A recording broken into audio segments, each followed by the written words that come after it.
Mark Rogers TV talking Big Ten football at spring practice in Lincoln with the Corn Huskers, and Mike Riley, hired a few months ago, finally has his team on the field and is working them out. We bring in Brian Towle of Corn Nation to help us sort through things and maybe compare Mike Riley versus what we've seen under Bo Pelini. Brian, we always appreciate the time, and let's start there. Mike Riley, I think, is a very underappreciated coach. No, he's never won big anywhere, even at the NFL level, but I don't know that he's ever had the situation. No one's going to win big at Oregon State. He's a very accomplished coach and has turned marginal talent into winners at times. So looking at what he's done thus far, where do you draw those comparisons between what he's doing and what Bo did? I think the first thing that happens is you tend to see there's a very big appreciation of the job that Bo Pelini is at Nebraska compared to Bo Pelini for Mike Riley.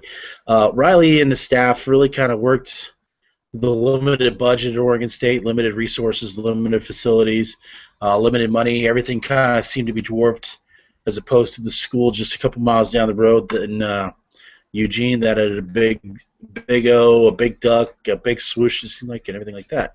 So therefore, what's happened is the budget's kind of gone up and then some. The resources have gone up and then some. The fan base has gone up quite considerably, and the interest has actually gone up. He's still kind of learning how to deal with Nebraska.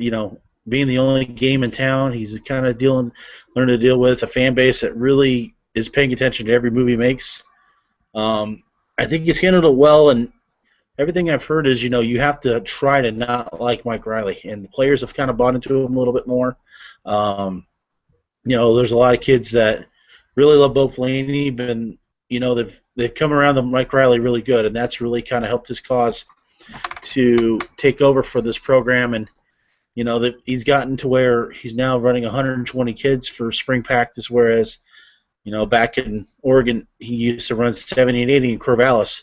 This is kind of really a big change for him, and the gist is that Riley's kind of and his assistants kind of really gone down and put their system in as such, and what I've heard is, there was a big quote today by Josh Mandaris, the little middle linebacker, saying we went from a dictionary to a preschool book, and that would sound derogatory if you took it at face value, but what he's understanding is, Bo Pelini had a big old defensive system that worked well if you understood it, but you had to understand it. Mike Riley and his offensive and defensive system with Mark Banker, the defensive coordinator he brought from Corvallis, their big thing is play fast. If you're going to make a mistake, we'll fix the mistake.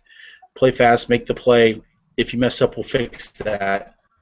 And that's a big deal, especially with kids that are learning a system that only have 14 practices and a scrimmage that only really had the playbook 3 weeks before. So definitely something that is going to get better as time goes on for spring ball for Nebraska.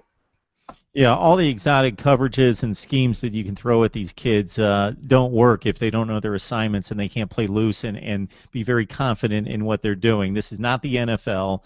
I think it's better to be simplistic. I think that's worked time and time again.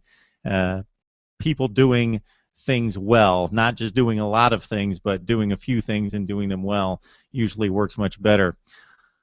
Mike Riley's got a history of developing quarterbacks. He's got a project in Tommy Armstrong. Not that he's that bad when I say project, but he needs to be more accurate, more consistent. Your take on the quarterback situation right now? It's a very interesting one. Practices have been open to the media like they were under Bo Pelini.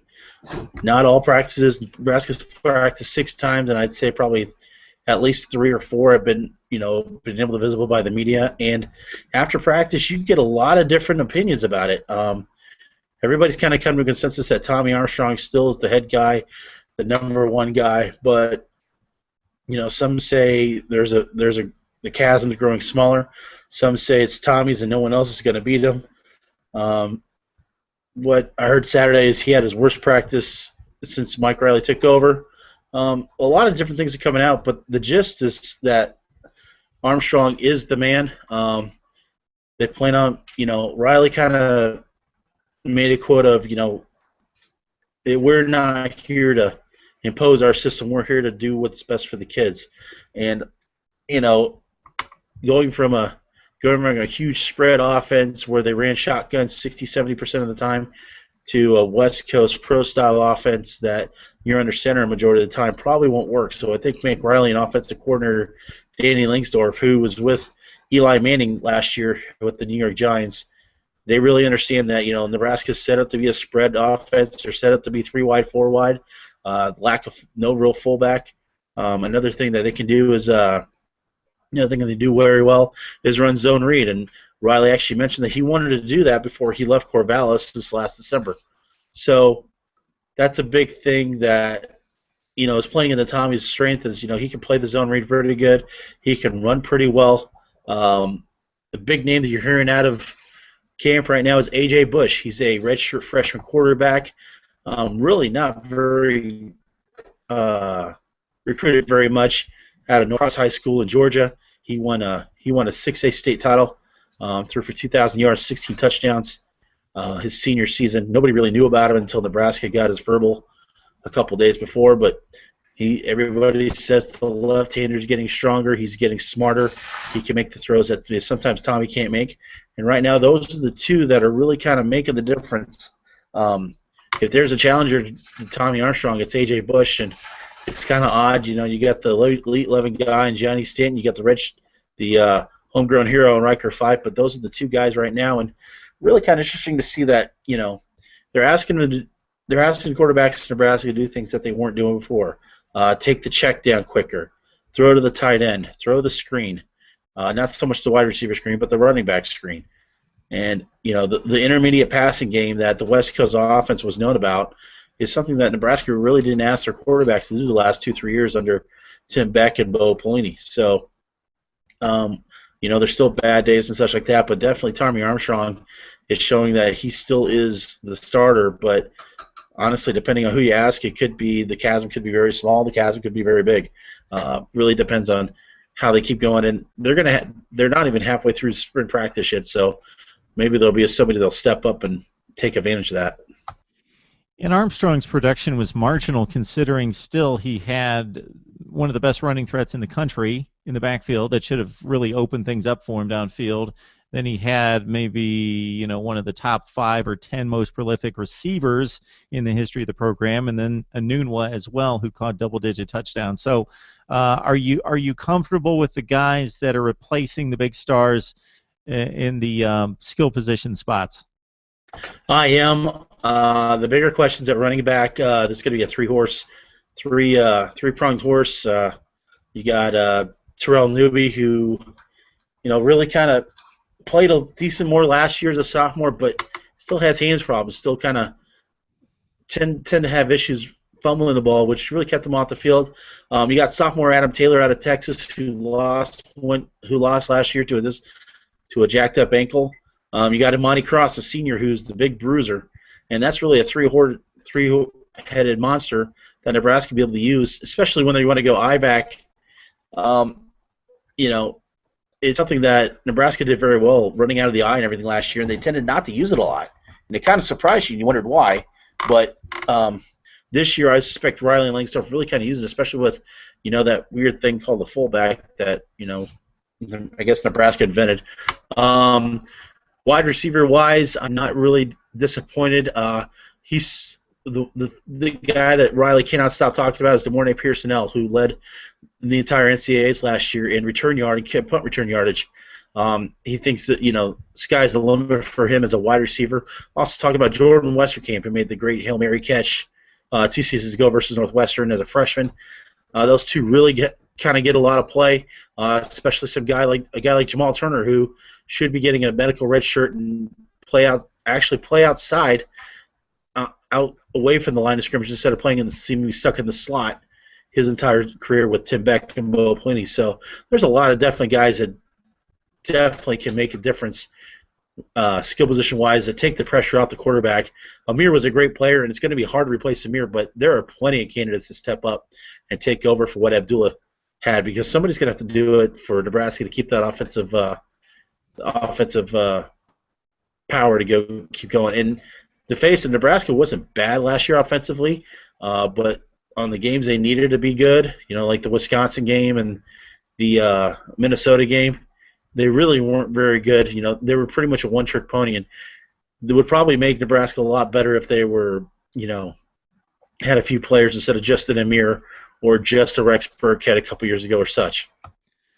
Hey, Brian, bringing up that Minnesota game, who was the kid that, boy, he's got a lot of talent. He was just a freshman last year, but had the big fumble near the goal line against Minnesota? That was Pierson-El. That was actually Pierson-El. The play wouldn't have counted because he went out of bounds and then he came back in. It was ironic. If he had caught the ball, went in for a touchdown, they would have penalized him back and they would have to go back at it.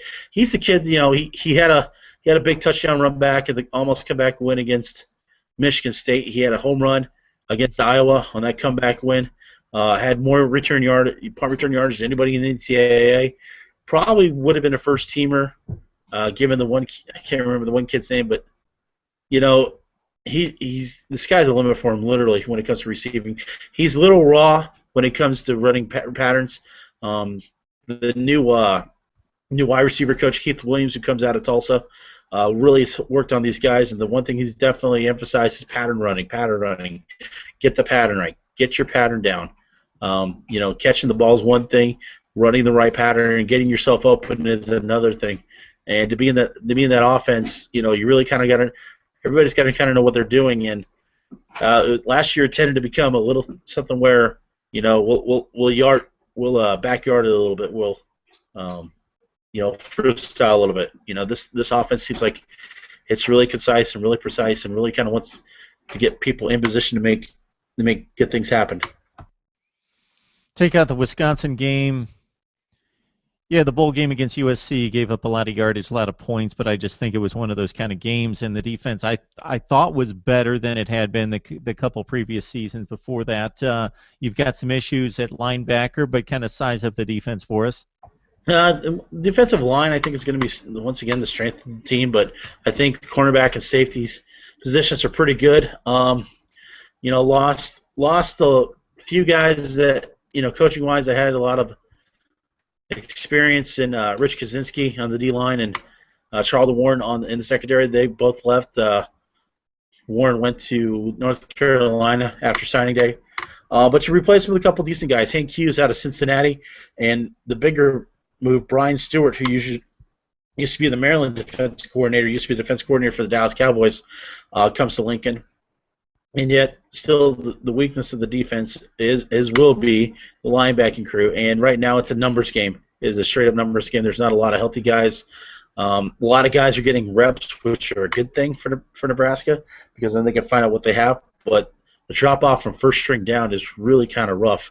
They move some guys.